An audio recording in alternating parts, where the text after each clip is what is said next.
اگر وجیہ الدین احمد بات نہیں کر سکتے اس ملک میں تو پھر کون بات کر سکتا ہے؟ طالبان سے کہہ رہے ہیں کہ جی آپ ایک اچھا بچہ بن کے بیہیو کریں دنیا میں. سبسکرائب کریں اور بیل دبائیں تاکہ کوئی خبر رہ نہ جائے.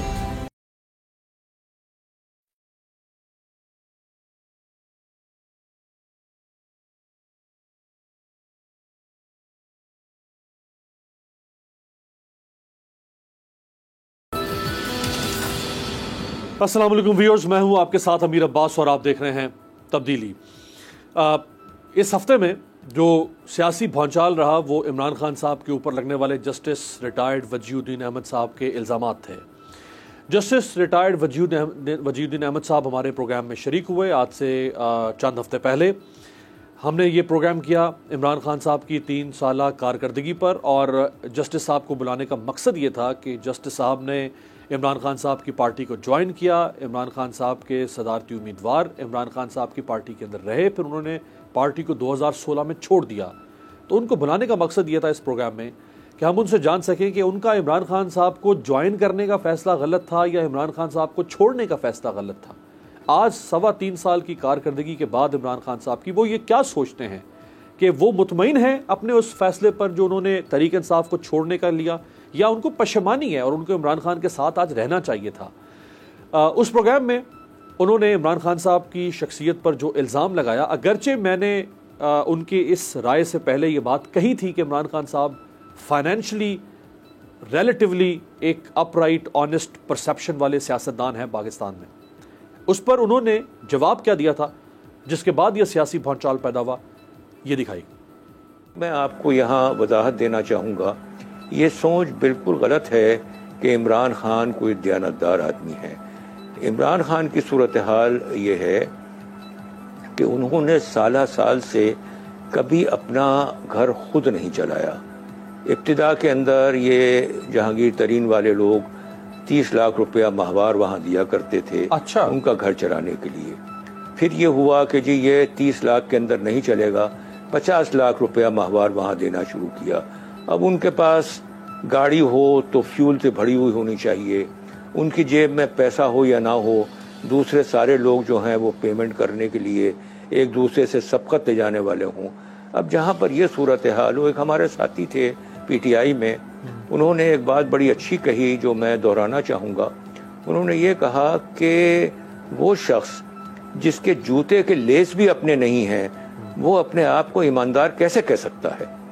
تو یہ مالی نوعیت کی بھی جو بدعنوانیاں ہیں، یہ مت سمجھیے کہ وہ کوئی دیانتدار آدمی ہے. اس طرح کے بہت سارے لوگ تھے جو کہ پارٹی میں فنڈنگ کیا کرتے تھے، بہت سارے ادارے تھے جو پارٹی میں فنڈنگ کیا کرتے تھے. یہ عمران خان صاحب کے لیے ذاتی لیا کرتے یہ عمران خان صاحب کے ذاتی اخراجات کے لیے پیسے آتے تھے یا یہ پارٹی فنڈ کے لیے پیسے آتے تھے؟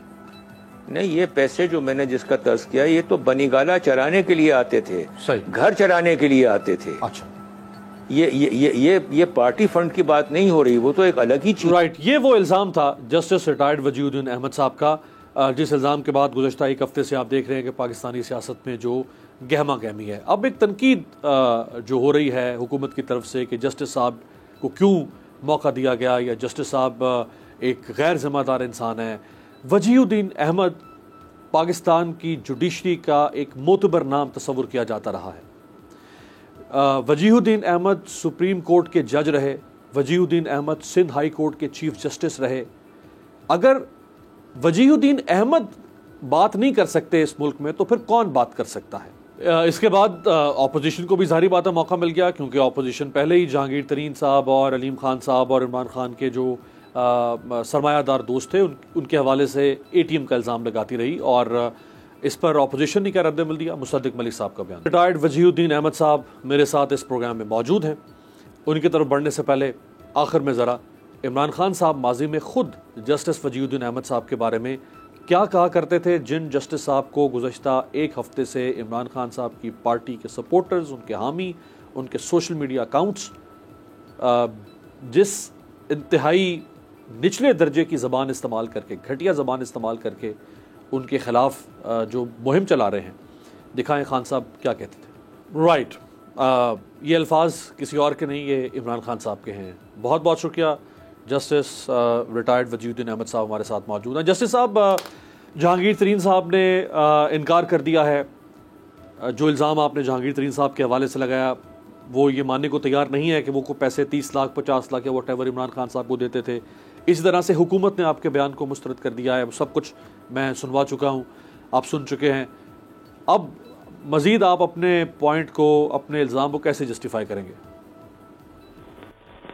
دیکھیں, یہ اس کو مسترد کرنا یہ تو کوئی تعجب کی بات نہیں ہے. ظاہر ہے کہ جب آپ کسی کے بارے میں اس نوعیت کی بات کہیں گے کہ جو اس کے لیے ناپسندیدہ ہو تو obviously اس کو ریجیکٹ تو کیا جائے گا.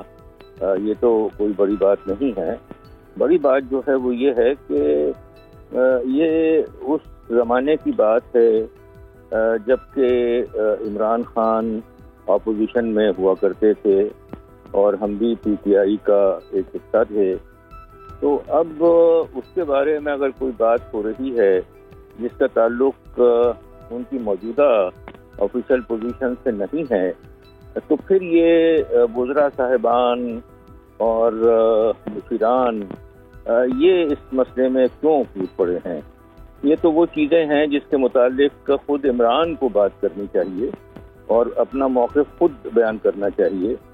لیکن یہ میں سمجھتا ہوں کہ ریاست مدینہ میں تو یہ ممکن نہیں تھا کہ اگر عمر سے کوئی غلطی ہو گئی ہو یا اگر تو علی کے اوپر کوئی سوال اٹھ گیا ہو تو انہوں نے صحابہ کرام سے کہا ہو کہ آپ اس سے ڈیل کرو. یہ تو ان کا ایک ذاتی معاملہ تھا.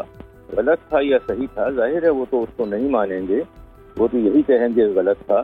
لیکن خود ان معاملات سے ٹیکل کرنا چاہیے بجائے اس کے کہ اس کو سرکاری مشینری اس میں استعمال کی جائے اور دھمکیاں دی جائیں کہ ہم پیمرا کے خلاف یہ کر دیں گے, ہم فلاں کے خلاف یہ کر دیں گے.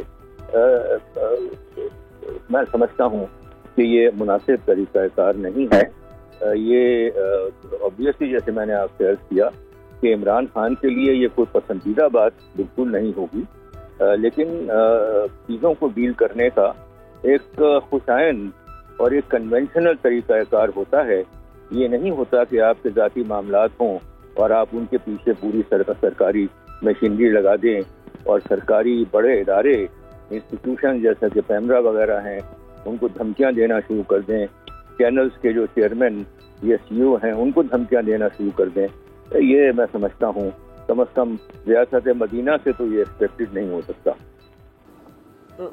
رائٹ. اچھا جسٹس صاحب, آپ نے ایک الزام لگایا میرے پروگرام میں, آپ سے حکومت ناراض ہو سکتی ہے, آپ کو نوٹس بھیج سکتی ہے, آپ کے خلاف کرمنل کیس, ڈیفیمیشن کچھ بھی آپ کے خلاف لانچ کر سکتی ہے, چونکہ آپ نے ان کے خلاف ایک الزام لگایا.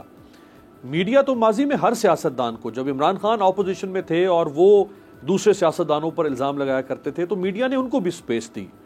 وہ اپنے جلسوں میں, کنٹینرز پر, پریس کانفرنسز میں, ٹاک شوز کے اندر نواز شریف, آصف زرداری, شریف خاندان, بھٹو خاندان, کل کے دن تک وہ الزام لگاتے چلے آ رہے ہیں ان کے اوپر کہ یہ کرپٹ لوگ ہیں.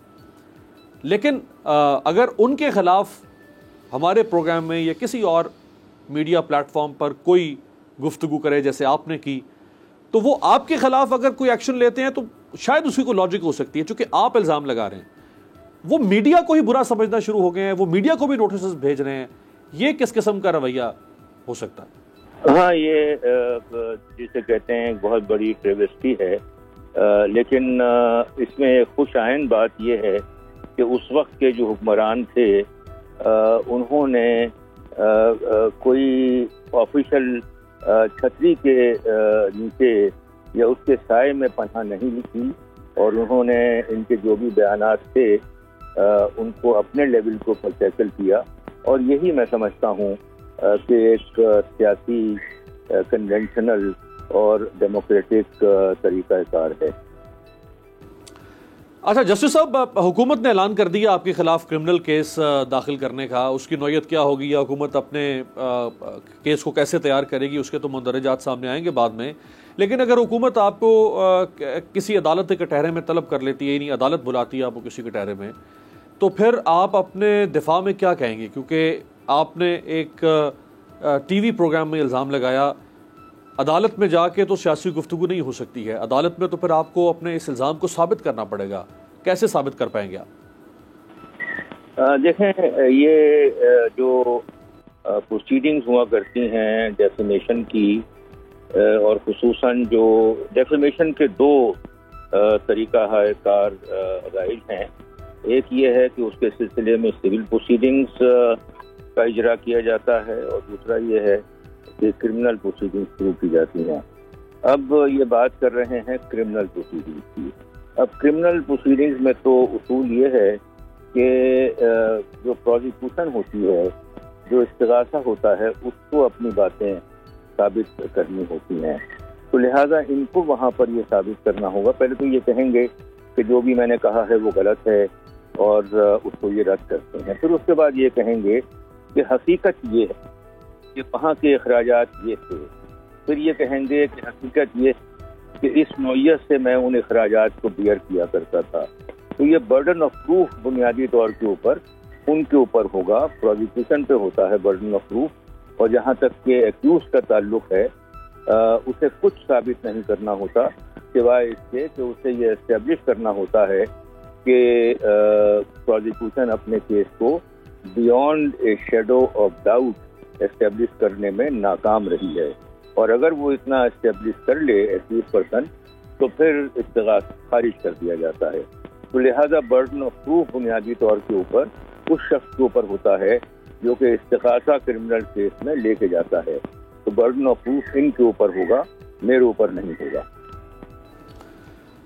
اچھا جسٹس صاحب، چونکہ آپ نے جہانگیر ترین صاحب کے حوالے سے بات کی، یعنی ایک الزام عمران خان صاحب پر آپ نے لگا دیا، ایک الزام آپ نے جہانگیر ترین صاحب پر بھی لگا دیا. یعنی عمران خان پیسے لیتے رہے آپ کے بقول، جہانگیر ترین اور ان کے لوگ پیسے دیتے رہے.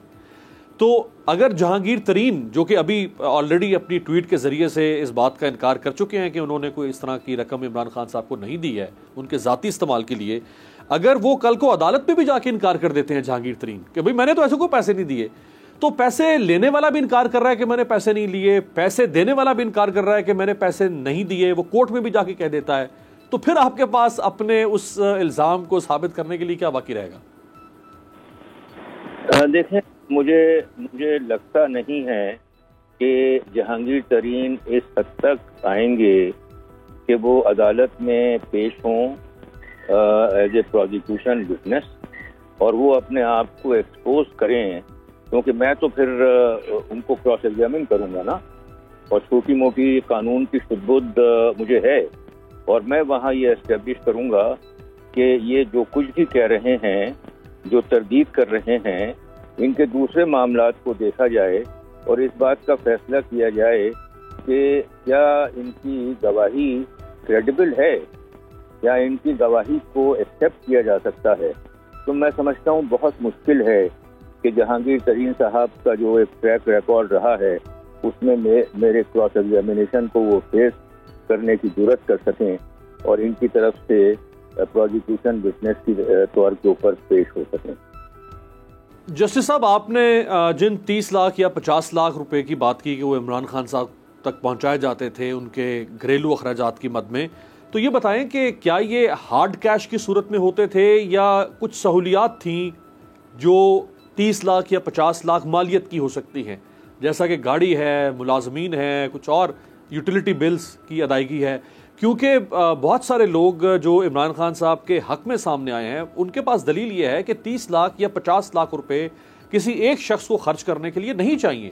بھلے آج اتنا مہنگائی کا دور بھی ہے تو ایک شخص جس کے بچے یہاں نہیں ہیں، جس کے کوئی خاندان اس طرح سے ان کے ساتھ نہیں رہتا جو ان پہ ڈیپینڈنٹ ہو، تو ان کو 30 لاکھ یا 50 لاکھ روپے کی کیا ضرورت ہے؟ لہٰذا یہ جو رقم آپ نے کوٹ کی ہے، یہیں سے آپ کا دعویٰ وہ کہہ رہے ہیں کہ یہ غلط ثابت ہوتا ہے. گاڑی وغیرہ تو الگ چیز ہے، جہاز بھی اس میں شامل تھا، وہ الگ چیز ہے، دیگر اخراجات جو پارٹی کے لیے ہوتے تھے وہ الگ چیز ہیں. یہ تو ان کی جسے کہتے ہیں کہ ان کا جو گھر کا اسٹیبلشمنٹ تھا، ان کی ریزیڈنس ہے، اس کے لیے ان کا یہ کنٹریبیوشن ہوتا تھا جہانگیر ترین اینڈ کمپنی کا. اور دیکھیں، اگر تو کوئی یہ کہے کہ عمران خان کے اخراجات تو یہ تھے، عمران خان کے تو اتنے اخراجات نہیں ہو سکتے، تو مجھ سے جب پوچھا جائے گا عدالت کے اندر کہ جناب یہ پیسے جو ہیں وہ عمران خان ایک تنہا آدمی سے تھوڑی حد سے وہ شادی بھی انہوں نے کی، اب بھی ماشاءاللہ وہ شادی شدہ ہیں، تو یہ اتنے خرچے تو نہیں ان کو ضرورت ہوگی، تو میں پھر بتاؤں گا کہ وہ خرچے کہاں جاتے تھے یا کہاں جاتے رہے ہوں گے، اس وقت میں نہیں بتا سکتا۔ جسٹس صاحب، جس وقت یہ پیسے عمران خان صاحب کو دیے جا رہے تھے بقول آپ کے الزام کے تحت، اگر یہ پیسے عمران خان صاحب کو مل رہے تھے اور آپ ان کی پارٹی میں ایک عرصہ تک رہے، کیا اس وقت آپ نے یا کسی اور سینئر لیڈرشپ نے عمران خان صاحب سے یہ ذکر نہیں کیا کہ خان صاحب اگر آپ جہانگیر ترین سے یا کسی سے اپنے ذاتی اخراجات کی مد میں پیسے وصول کر رہے ہیں تو کل کو جب آپ اقتدار میں آئیں گے، پاور میں آئیں گے، تو یہ لوگ پھر آپ کے اقتدار کو یا آپ کی پوزیشن کو استعمال کریں گے اپنے ذاتی فائدے حاصل کرنے کے لیے، تو کیا ایسی کوئی بات کبھی خان صاحب کے سامنے ہوئی؟ میں آپ کو اس سلسلے میں مزید ڈیٹیل میں تو نہیں جانا چاہوں گا، میں آپ کو صرف ایک سینٹرل ایگزیکٹو کمیٹی کی میٹنگ ہو رہی تھی میریٹ میں، تو اس میں سوال یہ تھا کہ پرویز خٹک پارٹی کے سیکرٹری جنرل تھے اور اس طرف کے پی میں انہوں نے حکومت بھی بنا لی تھی اور چیف منسٹر کے عہدے کے اوپر بھی وہ فائز ہو گئے تھے، تو لہٰذا سوال یہ تھا کہ یہ یعنی پرویز خٹک صرف دو میں سے ایک عہدہ رکھ سکتے ہیں، دونوں عہدے یہ نہیں رکھ سکتے، تو اب ظاہر ہے کہ پرویز خٹک سیکرٹری جنرل کا عہدہ چھوڑنے کے اوپر زیادہ انکلائنڈ ہوں گے اور چیف منسٹر رہنے کے لیے زیادہ ان کے لیے ایک پسندیدہ آپشن ہوگا۔ تو اب وہاں سوال یہ ہوا کہ پرویز خٹک اگر تو استعفیٰ دے دیتے ہیں تو ان کی جگہ سیکرٹری جنرل کون ہوگا؟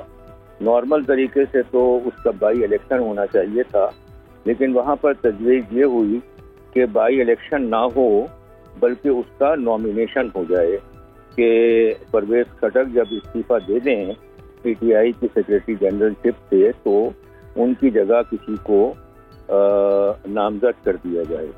تو عمران نے یہ چاہا کہ ان کو اس بات کی اجازت دے دی جائے، ان کو اس بات کے لیے آتھورائز کر دیا جائے کہ وہ پرویز خٹک کی جگہ کسی اور کو سیکرٹری جنرل نامزد کر دیں۔ تو ہاؤس وہاں پر پورا ہاؤس جو ہے وہ خاموش تھا، وہ ان کو آتھورائز کرنے کو تیار نہیں تھا۔ میں عمران اور دوسرے لیڈران کے ساتھ ڈائس کے اوپر بیٹھا ہوا تھا، تو اس وقت انہوں نے مائک کے اوپر یہ کہا اور سب کے سامنے یہ کہا، وہاں پر سینکڑوں لوگ سینٹرل ایگزیکٹو کمیٹی کے لوگ بیٹھے ہوئے تھے، ان سے یہ کہا کہ کیا آپ یہ سمجھتے ہیں کہ میں صرف ایک جہاز کی وجہ سے اس پوزیشن کے اوپر یعنی سیکرٹری جنرل کی پوزیشن کے اوپر جہانگیر ترین کو نامزد کر دوں گا؟ ظاہر ہے اس کا مطلب یہ تھا کہ میں ان کو نامزد نہیں کروں گا۔ اس کے اوپر سینٹرل ایگزیکٹو کمیٹی نے ان کو آتھورائز کیا، اجازت دی کہ وہ جو سیٹ خالی ہو گئی ہے یا ہونے والی ہے سیکرٹری جنرل کی، پرویز خٹک کیونکہ چیف منسٹر منتخب ہو گئے تھے، تو ہاؤس نے ان کو اجازت دی کہ ٹھیک ہے، پھر آپ جس کو چاہیں اس پوزیشن کے اوپر یعنی secretary general P T I کی پوزیشن کے اوپر نامزد کر دیں۔ اب یہ یعنی ایک تاریخی واقعہ ہے کہ 2 ہفتے کے اندر زیادہ سے زیادہ 3 ہفتے کے اندر عمران خان نے سیکرٹری جنرل کی پوزیشن کے اوپر جہانگیر ترین کو ہی نامینیٹ کیا، اور جہانگیر ترین کبھی بھی پارٹی کے الیکٹڈ سیکرٹری جنرل نہیں رہے۔ تو ماشاءاللہ ان کے جو مراسم اور ان کے جو سلسلے تھے وہ تو یہاں تک تھے کہ ایک پورے ہاؤس کے سامنے عمران نے یہ کہا کہ کیا آپ یہ سمجھتے ہیں کہ صرف ایک جہاز کی بنیاد کے اوپر جو میں استعمال کرتا ہوں میں جہانگیر ترین کو سیکرٹری جنرل کے عہدے کے اوپر نامزد کر دوں گا؟ اور جب یہ ایشورنس انہوں نے دی تب ہاؤس نے ان کو آتھورائز کیا اور چند ہی ہفتوں کے اندر عمران خان نے وعدہ خلافی کرتے ہوئے جہانگیر ترین کو اس عہدے کے اوپر نامینیٹ کر دیا۔ جی آخری سوال آپ سے جسٹس صاحب، آخری سوال آپ سے میں یہ کرنا چاہوں گا کہ آپ نے جو الزام لگایا اس الزام سے عمران خان صاحب کو کرپٹ ثابت کرنے کا تاثر دینے کی کوشش کی گئی، تو اب جو عمران خان صاحب کے حامی ہیں ان کے پاس یہ دفاع ہے کہ آج عمران خان اقتدار میں ہیں, وہ پاور میں ہیں, وہ ملک کے وزیر اعظم ہیں, 2 صوبوں میں ان کی حکومت ہے, تیسرے صوبے میں ان کی اتحادی حکومت پہ ہے, مرکز میں ان کی حکومت ہے. اگر وہ اقتدار میں نہیں تھے اور وہ کسی سے 30 لاکھ 40 لاکھ یا 50 لاکھ روپے لے رہے تھے اپنے ذاتی اخراجات کے لیے, تو آج تو وہ اقتدار میں ہیں, آج تو وہ کروڑوں روپے لے سکتے ہیں اگر وہ کرپشن کرنا چاہیں. لیکن نہ عمران خان کی اس ملک میں کوئی فیکٹری ہے, نہ اس ملک سے باہر کوئی فیکٹری ہے, نہ اس ملک میں ان کی کوئی بہت بڑی بزنس امپائر ہے, نہ اس ملک سے باہر کوئی بزنس امپائر ہے, نہ ان کے کوئی آف شور اکاؤنٹس ہیں, نہ آف شور ایسٹس ہیں, پراپرٹیز ہیں. پاکستان میں بھی ان کی کوئی بہت بڑی پیس آف لینڈ نہیں ہے جیسے کوئی فیوڈل لارڈ ہوتا ہے. تو لوگ کہہ رہے ہیں کہ بھائی وہ پھر پیسہ اگر لے رہا ہے عمران خان, اگر وہ کرپٹ ہے آپ کی نظر میں یا آپ کے الزام کے تحت, تو پھر ان کا لائف سٹائل میں نظر آنا چاہیے یہ سب کچھ. اور آج بھی ان کو پھر پیسے لینے چاہیے. جو ماضی میں کرپٹ ہو سکتا ہے تو اقتدار میں آنے کے بعد تو اس کو اور زیادہ کرپشن کرنی چاہیے, لیکن وہ نہیں کر رہے ہیں. تو اب کیسے پھر آپ ثابت کریں گے اس نقطے کو؟ دیکھیں, میں اس کے بارے میں کچھ بھی نہیں کہنا چاہوں گا. عام طور پر یہ معاملات اس وقت نہیں اٹھتے جب کوئی بندہ پاور میں ہوتا ہے. یہ معاملات اس وقت اٹھتے ہیں جب پاور میں نہیں رہتا, پاور اس کے پاس نہیں رہتی. تو ہمیں انتظار کرنا پڑے گا یہ دیکھنے کے لیے کہ عمران خان کے اس دور میں ان کا کردار, ان کی ساکھ, ان کی پوزیشن کیسی رہی ہے. اس وقت میں اس کے بارے میں کچھ کہنا نہیں چاہوں گا. جی بہت بہت شکریہ جسٹس ریٹائرڈ وجیہ الدین احمد صاحب. جسٹس صاحب چونکہ اوائڈ کر رہے تھے, ہم نے بھرپور کوشش کی, ہم گزشتہ 4-5 روز سے ان سے رابطے میں تھے اور بمشکل انہوں نے حامی بھری ہمارے پروگرام میں آ کے دوبارہ کچھ نئے سوالات ان کے جوابات دینے کی. بہرحال فیصلہ ان کی یعنی عمران خان صاحب اور ان کی پارٹی کا ہے. وہ ان کے خلاف کیس کرنا چاہتے ہیں, کیس نہیں کرنا چاہتے, یہ فیصلہ ان پر منحصر ہے. ہمارا پلیٹ فارم حاضر ہے, ماضی میں بھی اور حال میں بھی, حکومت ہو یا اپوزیشن, دونوں ہمارے پلیٹ فارمز پر آتے رہیں اور وہ اپنے سیاسی نقطہ نظر کا اپنے حق میں اور اپنے مخالفین کے حق میں اظہار کرتے رہیں. ایک بریک پہ جاتے ہیں, بریک سے واپس آئیں گے اور OIC کا جو اسپیشل سیشن پاکستان جس کی میزبانی کر رہا ہے افغانستان کے امن اور استحکام کے لیے, اس پہ بات کریں گے. بریک کے بعد خوش آمدید. پروگرام کے اس حصے میں ہم بات کریں گے OIC کا جو خصوصی اجلاس پاکستان میں اسلام آباد میں جس کی میزبانی پاکستان کر رہا ہے افغانستان کے حوالے سے. تقریباً گزشتہ 15-16 سال میں 2003-4 کے بعد پاکستان کو امریکہ نے, امریکہ کے اتحادیوں نے اور بھارت نے یہ پورٹرے کرنے کی کوشش کی کہ پاکستان افغانستان میں پارٹ آف دی پرابلم ہے. لیکن پاکستان مسلسل یہ بات ثابت کر رہا ہے جب سے طالبان اور امریکہ اور اس کے اتحادیوں میں دوحہ قطر میں ڈیل شروع ہوئی, اس کے بعد جب پیش رفت ہونا شروع ہوئی, طالبان نے افغانستان کے مختلف علاقوں کا کنٹرول سنبھالنا شروع ہوا, فال آف کابل ہوا, اس کے بعد سے لے کے اب تک جو پاکستان کا کردار ہے, پاکستان نے ثابت کیا ہے کہ Pakistan part of the solution ہے, پارٹ آف دی پرابلم نہیں. یعنی امریکہ اور اس کے اتحادی دنیا کی 8-10 بڑی طاقتیں اس قسم کے کسی عالمی فورم کا انعقاد افغانستان کے مسائل کی خلاصی کے لیے نہیں کر سکی جو پاکستان نے کیا ہے. میرے ساتھ جو 2 معتبر شخصیات موجود ہیں, سابق سفارتکار عبدالباسط صاحب. عبدالباسط صاحب جرمنی میں پاکستان کے سفیر رہے ہیں, بھارت میں ہائی کمشنر رہے ہیں, اسلام آباد بیسڈ ایک تھنک ٹینک ہے اس کے صدر ہیں, کتاب کے مصنف ہیں. میرے ساتھ موجود ہیں لیفٹیننٹ جنرل ریٹائرڈ امجد شعیب صاحب, سیاسی اور دفاعی تجزیہ نگار ہیں. جنرل صاحب آپ کا بھی بہت شکریہ. عبدالباسط صاحب, سب سے پہلا جو امپریشن دنیا میں آج جا رہا ہوگا اس OIC کے اسلام آباد میں انعقاد سے, وہ امپریشن کیا ہو سکتا ہے؟ دیکھیے, امپریشن تو یہی ہو سکتا ہے کہ پاکستان بحیثیت افغانستان کے نیبر کے وہاں جو معاملات ہیں اس سے لا تعلق نہیں رہ سکتا, کیونکہ ہم نے پیچھے 20 سالوں میں بلکہ اس سے بھی زیادہ جب سے سوویٹ آکوپیشن ہوا 79 سے پاکستان مسلسل افغانستان کی وجہ سے بہت ہم نے سفر کیا. ہمارے ہاں 5 سے 6 ملین افغان ریفیوجیز بھی رہے. تو پاکستان اور پھر ہمارے ہاں ایک کلاشنکوف کلچر جو سوویٹ افغان وار کی ایک لیگیسی تھی وہ بھی رہی. اور پھر جب سوویٹ یونین کلیپس ہوا تو دنیا ہمیں چھوڑ کے چلی گئی, جو مسائل تھے وہ ہمارے لیے پیچھے رہ گئے.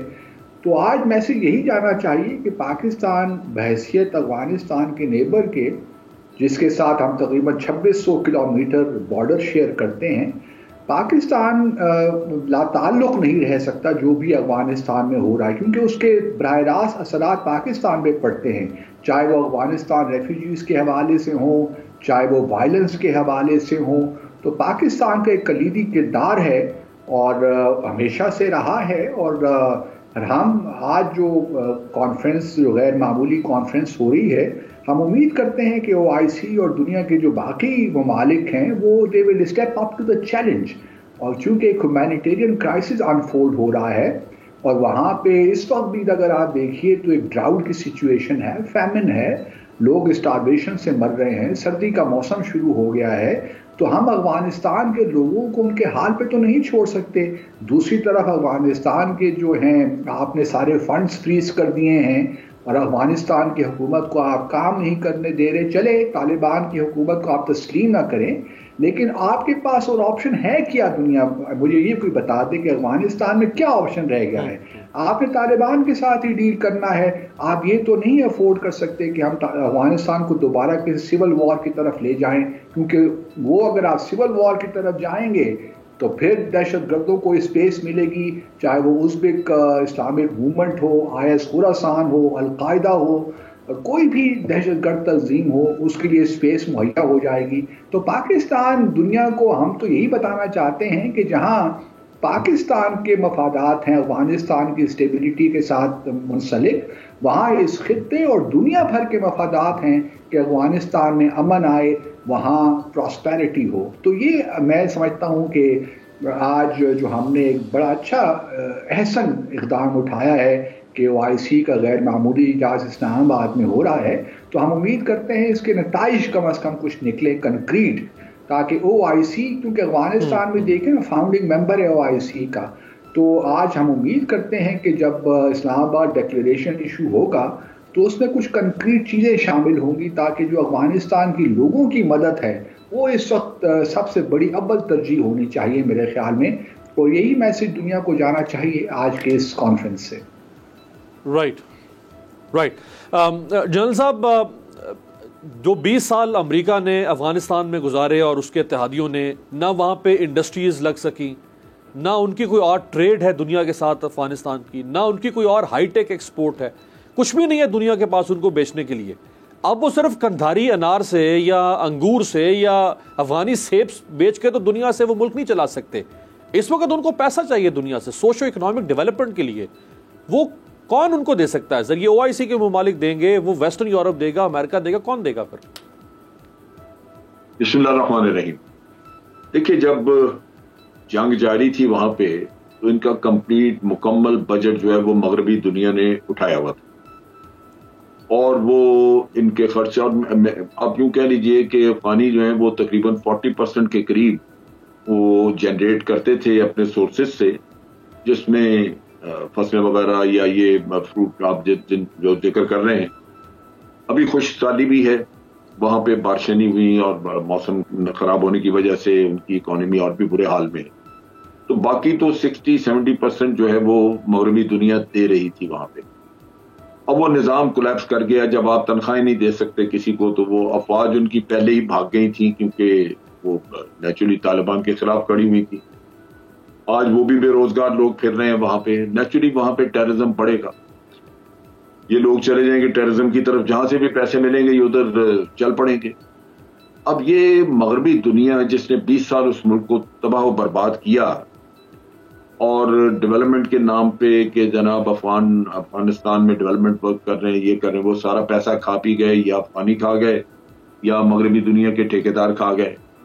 تو ان حالات میں تو انہی ملکوں کی ذمہ داری ہے جنہوں نے 20 سال ان کے جنگ وہاں پہ لڑی، اور اس سے پہلے ان کو وہ سوویت یونین کے خلاف جو کھڑا کیا اس میں کوئی ایسا کام نہیں کیا، صرف جنگ لڑی اور اس کے علاوہ کچھ کام نہیں کیا کہ ان کے اکانومی کو بہتری حالت میں آتی ہے کچھ ہوتا جس سے وہ اپنا گزارا چلاتے۔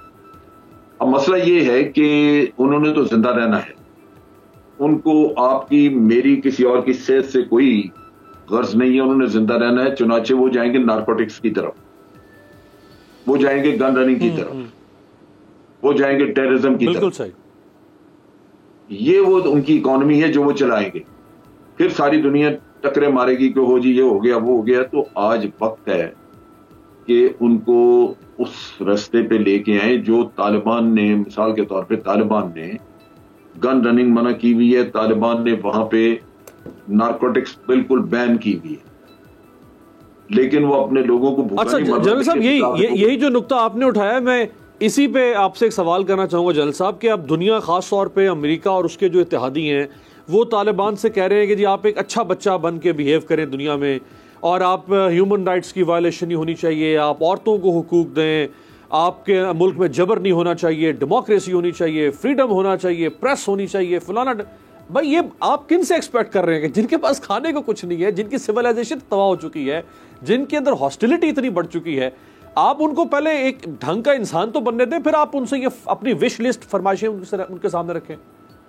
دیکھیں اصل چیز یہ ہے کہ دیکھنا یہ ہوتا ہے یہ سارے کھیل میں آپ کے آبجیکٹیوز ہیں کیا, جو مغربی دنیا ہے کیا وہ واقعی جو کہہ رہے ہیں کہ یہاں پہ امن آ جائے, یہاں پہ انسانی حقوق کا دور دورہ ہو, یہاں پہ خواتین بڑی خوشباش نظر آئیں, اگر تو یہ آبجیکٹیو ہے 100%, تو پھر تو یہ خواتین جن کے حقوق کی بات وہ کرتے ہیں ان کے لیے پیسہ فوراً دینا چاہیے تاکہ وہ زندہ رہ سکیں. زندہ ہوں گے تو ان کی آزادی یا کسی اور کی بات ہو سکے گی, لیکن اگر ان کو زندگی کا حق ان سے چھین لیا جائے کہ ان کو خوراکیں نہیں ہے, کھانے کو ادویات نہیں ہے, تو حقوق آپ کس کو دینے چاہ رہے ہیں؟ پھر حقوق تو ختم ہو گئی بات. اصل مسئلہ یہ ہے کہ یہ ابھی جو کانفرنس ہو رہی ہے اس میں بھی آپ کو اندازہ ہو جائے گا کہ آبجیکٹیوز ہیں کیا.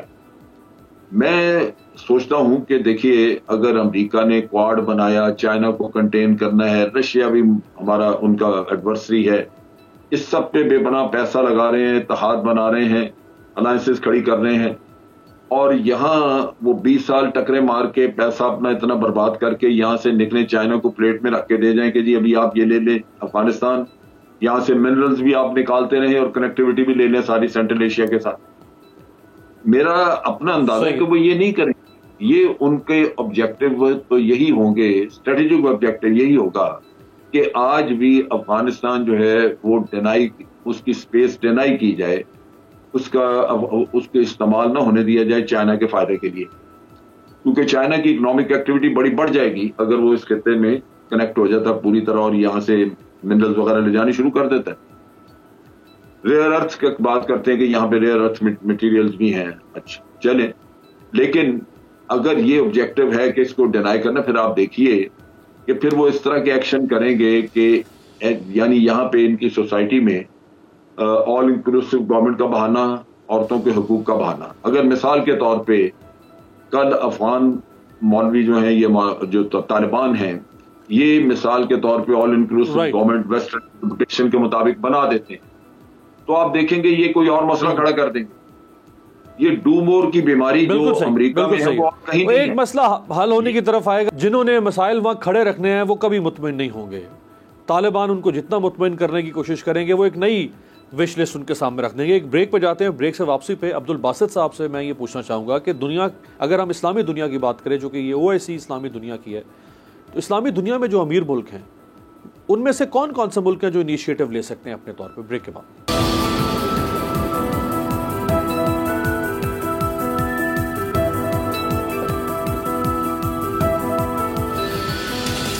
بریک کے بعد خوش آمدید. عبد الباسط صاحب, اسلامی دنیا میں جو زیادہ امیر ملک ہیں, معاشی لحاظ سے طاقتور ملک ہیں, ان میں سعودی عرب ہے, ان میں UAE ہے, قطر ہے, عمان وغیرہ ہیں. تو اگر ان ملکوں کی بات کریں تو سعودی عرب نے جو بائیڈن ایڈمنسٹریشن میں جو پہلی آرمز ڈیل کی ہے وہ $650 ملین کی ہے. اگر ہم UAE کی بات کریں تو ابھی انہوں نے فرانس سے 80 رافیل طیارے خریدنے کی ڈیل کی ہے $19 بلین کی. سوچ کے انسان حیران ہو جاتا ہے کہ اتنی بڑی ڈیل. پھر وہ ترکی کے ساتھ ایک انویسٹمنٹ فنڈ رکھ رہے ہیں $10 بلین کا UAE. تو یہ اتنا پیسہ اپنے ڈیفنس کے اوپر, آرمز ریس پہ خرچ کر رہے ہیں یہ اسلامی ملک. کیا فرق پڑ جائے گا اگر یہ سارے کو $5-7 بلین کا ایک پول کر کے اور یہ پیسہ وہاں کی ڈیولپمنٹ پہ خرچ کر دیں افغانستان کی؟ نہیں, بالکل کوئی فرق نہیں پڑے گا. لیکن جو بین الاقوامی تعلقات ہوتے ہیں بھارت, اس میں وہ ریئل پالیٹک ہی ہوتی ہے. ہر شخص, ہر ملک اپنے مفادات کو, ریاست اپنے مفادات کو دیکھتا ہے. اور میں سمجھتا ہوں کہ مسلم دنیا کا مفاد اسی میں ہی ہے کہ افغانستان میں امن آئے. اور سعودی عرب ایک میجر پلیئر ہے، انہوں نے پہلے ہی 1 ارب ریال کا جو ہے وہ امداد دے رہے ہیں، بلکہ 2 جہاز بھی انہوں نے ہیومینیٹیرین ایڈ کے بھجوائے ہیں۔ تو میرا اپنا خیال یہ ہے کہ آج کے اجلاس سے کم از کم اور کچھ نہیں تو OIC ایک فنڈ ضرور بنائے گا اور ایک میکنزم ہونا چاہیے۔ میں نے پہلے بھی تجویز کیا تھا کہ OIC کو افغانستان پہ ایک کانٹیکٹ گروپ بنا لینا چاہیے تاکہ ایک انسٹیٹیوشنلائز طریقے سے ساری ہیومینیٹیرین ایڈ اور ڈیولپمنٹ جو ایڈ ہے، اسسٹنس ہے، وہ افغانستان کو ملے۔ بہت سے ممالک ہیں، UAE ہے، گلف کنٹریز خاص طور پہ آگے بڑھ سکتے ہیں۔ پاکستان کے تو اپنے اکنامک مسائل ہونے کے باوجود بھی ہم نے بہت ہیلپ کی ہے افغانستان کے ہیومینیٹیرین حوالے سے، لیکن آپ بالکل درست فرما رہے ہیں کہ اگر ول ہو، پولیٹیکل ول ہو، تو کوئی وجہ نہیں ہے کہ مسلمان دنیا جو ہے وہ ویسٹ کے بغیر بھی، اور پھر یہ بھی یاد رہے جس طرح جنرل صاحب نے کہا کہ US کی دیکھیے، US بھارت یہ وہ ممالک ہیں جو کہ نہیں چاہیں گے کہ افغانستان میں اسٹیبلٹی آئے۔ وہ ان کے جو لانگ ٹرم آبجیکٹیوز وہی ہیں کہ وہ چائنا اور رشیا کے جو نیئر ابراڈ ہے وہاں پہ کیوس دیکھنا چاہتے ہیں، وہاں پہ انارکی دیکھنا چاہتے ہیں۔ وہ نہیں چاہتے کہ چین جو ہے اکنامکلی اس کا BRI یا CPEC فار دیٹ میٹر وہ کسی طور بھی آگے چلیں۔ تو ہمیں توقعات نہیں رکھنی چاہیے ویسٹ سے، ہمیں فوکس انہی مسلمان ممالک پہ کرنا چاہیے۔ تھوڑا بہت ہمارے ڈفرینسز ہو سکتے ہیں اپروچز کے، but at the end of the day میں یہ میرا احساس یہی ہے کہ سعودی عرب، قطر، UAE ان کی بھی یہی خواہش ہوگی کہ افغانستان میں امن آئے، کیونکہ دہشت گردی جو ہے وہ ہم تمام مسلمان ممالک کو افیکٹ کرتی ہے براہ راست، بالواسطہ یا بلا واسطہ۔ تو ہم ان چیزوں سے الگ نہیں رہ سکتے۔ تو اس وجہ سے مجھے امید ہے کہ آج جب انشاءاللہ اسلام آباد ڈکلیریشن ایشو ہوگا تو کم از کم ہمیں ضرور اس بات کا اندیا ملے گا، یا یہ بات ضرور اس ڈکلیریشن میں ہوگی کہ OIC ایک فنڈ بنا رہا ہے افغانستان کے لیے، ہیومینیٹیرین اسسٹنس کے لیے۔ لیکن یہ کافی نہیں ہے کہ آپ ون آف اسسٹنس کا اعلان کریں، ہمیں ایک انسٹیٹیوشنلائز طریقے سے آگے بڑھنا ہے، کیونکہ جس طرح دیکھیے افغانستان پچھلے 20 سالوں میں مغربی دنیا کی مدد سے ہی چل رہا تھا۔ تقریباً ہر سال 5 سے 10 بلین ڈالر یہاں پہ خرچ ہوتا رہا ہے افغانستان میں۔ تو اب اگر ہم نے افغانستان میں کلیپس ہونے سے بچانا ہے تو یہ مسلم دنیا کا فریضہ ہے، میں سمجھتا ہوں کہ وہ آگے بڑھیں، افغانستان کے لوگوں کی مدد کریں اور اپنی مدد کریں۔ یہ صرف افغانستان کے لوگوں کی مدد نہیں ہے، افغانستان کا اسٹیبلائز ہونا۔ اچھا باسط صاحب ایک اور سوال آپ سے سر یہ ہے کہ آج تقریباً 4 ماہ سے کچھ دن اوپر ہو چکے ہیں افغانستان میں طالبان کے کنٹرول کو یا طالبان رجیم کو، لیکن ابھی تک کسی ملک نے یہ جرأت یا حوصلہ نہیں کیا یا ہمت نہیں دکھائی یا پہل نہیں کی کہ ہم اس کو تسلیم کر لیں۔ جب 90s میں ان کی حکومت تھی تو 4 ملکوں نے تسلیم کیا تھا، وہ اسلامی ممالک تھے۔ ابھی تو اسلامی ممالک سے بھی کوئی پہل نہیں کر رہا کہ ہم چلے کم از کم اس کو تسلیم کرنے کا تو سلسلہ شروع ہونا دنیا میں۔ دیکھیے یہ بھی ایک بہت بڑی، میں سمجھتا ہوں کہ ایک بڑی ایک لحاظ سے ناکامی تو نہیں کہنا چاہیے لیکن پریشان کن بات ضرور ہے، لیکن اس میں بھارت نے بڑا، میں سمجھتا ہوں کہ بڑی ہوشیاری سے ایک کام کیا کہ اس نے یونائیٹڈ نیشن سیکیورٹی کونسل میں 30 اگست کو ایک ریزولوشن 2593 وہاں سے اڈاپٹ کروا لی، اور وہ اس ریزولوشن میں آپ کو یاد ہوگا کہ رشیا اور چائنا نے ایبسٹین کیا، کیونکہ ان کا خیال یہ تھا کہ یہ ریزولوشن جو زمینی حقائق ہیں ان سے مطابقت نہیں رکھتا۔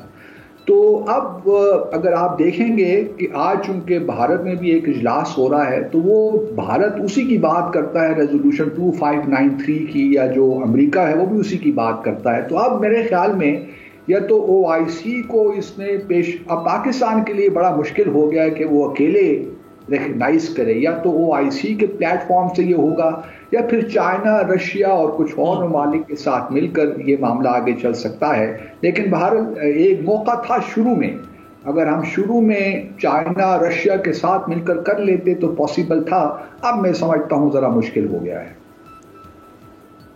بالکل صحیح، یہی سوال جنرل صاحب آپ سے بھی کہ سب سے پہلے تو ان کو کانفیڈنس یہ دینے کی ضرورت ہے دنیا کی طرف سے کہ وہ کوئی انلیجیٹمیٹ برتھ نہیں ہے، ان کی ایک لیجیٹمیٹ برتھ ہو چکی ہے۔ اب اگر ان کا سٹیٹس ہی دنیا میں انلیجیٹمیٹ رہے گا تو ان کا تو کانفیڈنس سے بیچاروں کا شٹر رہے گا. وہ اپنے آپ کو بہت ہی آئسولیٹڈ فیل کریں گے دنیا میں, وہ دنیا کے ساتھ سنکرنائز نہیں ہو سکیں گے, جیل نہیں ہو پائیں گے. دیکھیے اس کے دو ایسپیکٹ ہیں جو ایڈریس نہیں کیے گئے. ایک تو افغان طالبان کو ایڈریس کرنا, دوسرا باقی دنیا کو. پہلی چیز یہ ہے کہ ہمیشہ یہ کہا جاتا رہا کہ ہم افغان حکومت کو ہم ان کو طالبان کی حکومت کو ریکگنائز نہیں کریں گے اگر وہ اپنی طاقت کے بل بوتے پہ کابل پہ قبضہ کریں گے. تو یہ دنیا کو سمجھانے کی ضرورت ہے کہ یہ طاقت کے بل بوتے پہ قبضہ نہیں ہوا. اشرف غنی مذاکرات سے بھاگتا رہا, وہ جنگ کی طرف مائل رہا, اس کو بھارت ابھارتا رہا, بھارت اسلحہ دیتا رہا. آخری وقت تک بھارت اس کے پیچھے کھڑا رہا کہ ان کی طالبان کی کوئی شرط نہیں ماننی. نتیجہ یہ کہ جب طالبان نے ایڈوانس کیا تو پھر آپ نے دیکھا کہ اس کرپٹ حکومت کی کوئی سپورٹ نہیں تھی, نہ پبلک میں اور نہ ہی اس کی آرمی نے یہ مناسب سمجھا کہ ان کرپٹ لوگوں کو ڈیفینڈ کیا جائے جو امریکہ سے صرف پیسہ کھا کے اوپر بیٹھے ہوئے. تو یہ دنیا کو سمجھنا چاہیے کہ طالبان نے قبضہ اپنے بدور بازو نہیں کیا, بلکہ خلا میں موو کر کے گئے جہاں پہ کوئی ریزسٹنس نہیں تھا, بلکہ ان کو ویلکم کیا اس لحاظ سے کہ پچھلی گورنمنٹ ان پاپولر تھی, اس سے لوگ تنگ تھے. اب دوسری چیز یہ ہے جو طالبان کو کرنی ہے, وہ یہ ہے کہ آج دنیا اس حکومت کو بالکل ٹھیک ہے کہ یہ پرامن طریقے سے آئے, لیکن ان کو کیوں تسلیم کرے؟ کیا یہ ریپرزینٹیٹو گورنمنٹ ہے؟ ریپرزینٹیٹو گورنمنٹ دو طریقوں سے بن سکتی تھی, یا تو یہ الیکشن کرواتے اور خود جیت کے الیکشن تو بیٹھ جاتے, یا اگر الیکشن نہیں کروانا تو پھر جتنے سٹیک ہولڈرز, جتنے بھی وہاں پہ فیکشنز ہیں, ان کی ریپرزینٹیشن لے لیں اور وہ سارے ان کے ساتھ ہو جائیں, تو یہ ریپرزینٹیٹو گورنمنٹ بن جائے گی کہ جی کوئی بھی ایسا گروہ یا سٹیک ہولڈر پیچھے نہیں رہ گیا جو ریپرزینٹ نہیں کر رہی ہے گورنمنٹ. تو یہ پروسیس طالبان نے نہیں کیا. اب ٹیکنیکلی ان کو ریپرزینٹیٹو گورنمنٹ تسلیم نہیں کیا جا سکتا, لہذا مغربی دنیا کے پاس ہمیشہ یہ بہانہ رہے گا, قطع نظر اس کے کہ اگر یہ بنا ہی نہیں ریپرزینٹیٹو, کیونکہ ہمارا دیکھیں نا, ہماری تھیم یہ تھی افغان لیڈ افغان اون. ہم نے ان پہ چھوڑا تھا کہ یہ کیسے ایوالو کرتے ہیں اپنا سسٹم اور کیسے بنتے ہیں, لیکن وہ ہو نہ سکا. تو اب جب وہ نہیں ہو سکا تو طالبان کو اپنے اس چیز کے اوپر قائم نہیں رہنا چاہیے. وہ اٹکے ہوئے ہیں اس بات پہ کہ نہیں جی ہم نے بنا لی ریپرزینٹیٹو, جبکہ بہت سارے گروپ ابھی بھی وہ ہیں جو, میرا خیال یہ اسی پوائنٹ پہ جو آپ نے بڑا اہم نقطہ اٹھایا, اسی پوائنٹ پہ پروگرام کو آپ کی اجازت سے ختم کر کے, دنیا سے تو اپنا ایک شکوہ ہو سکتا ہے طالبان کو کہ دنیا طالبان کو یا ان کے ملک کو یا ان کی حکومت کو سپورٹ نہیں کر رہی, فیسیلیٹیٹ نہیں کر رہی, اکوموڈیٹ نہیں کر رہی, لیکن طالبان کو بھی اپنے ان رویوں پر ضرور غور کرنا چاہیے جن سے دنیا اریٹیٹ ہو رہی ہے. اگر طالبان اپنی اس پوزیشن کے اوپر قائم رہیں گے تو مشکلات ان کے لیے بڑھیں گی. دنیا تو اپنے راستے پر چل رہی ہے اور اپنے ماحول میں مگن ہے, نقصان بالآخر افغانستان اور وہاں کے 4 کروڑ عوام کا ہوگا. بہت بہت شکریہ عبدالباسط صاحب اور جنرل امجد شیب صاحب. آپ سے ملاقات ہوگی اگلے ہفتے.